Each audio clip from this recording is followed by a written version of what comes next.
Governor Steve Bullock delivers his final State of the State address on Thursday evening at the Capitol. MTN's chief political reporter Mike Dennison will be there and brings us a preview of what to expect. Governor Bullock's final term in office ends next year, so 2019 is his final regular legislative session as governor, and thus his last opportunity to deliver a State of the State address to a joint session of the House and Senate. The speech gets underway at 7 p.m. in the House chamber.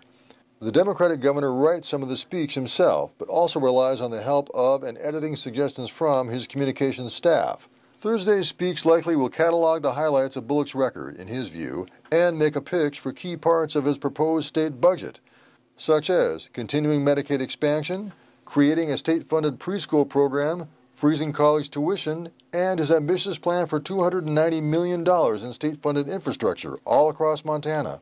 Bullock also may unveil a new proposal or two, but those details remain under wraps. House Democratic leader Casey Schreiner of Great Falls says it's a chance for the governor to speak directly to the people about his take on the progress of Montana. It's good to every couple of years have a conversation with your governor to see how things are going and get a perspective on why things are the way they are and maybe some changes that need to come. The governor's speech will be streamed live on MTN stations across the state.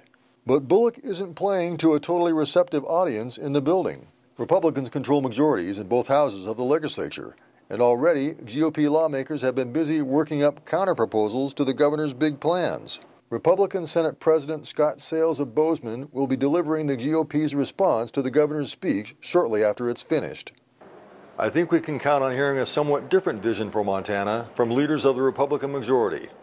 But first, we'll be here on the House floor hearing the vision of our Democratic governor one last time. At the Capitol, Mike Dennison, MTN News. And we'll, of course, have full coverage of the governor's speech and its aftermath tomorrow night at 10.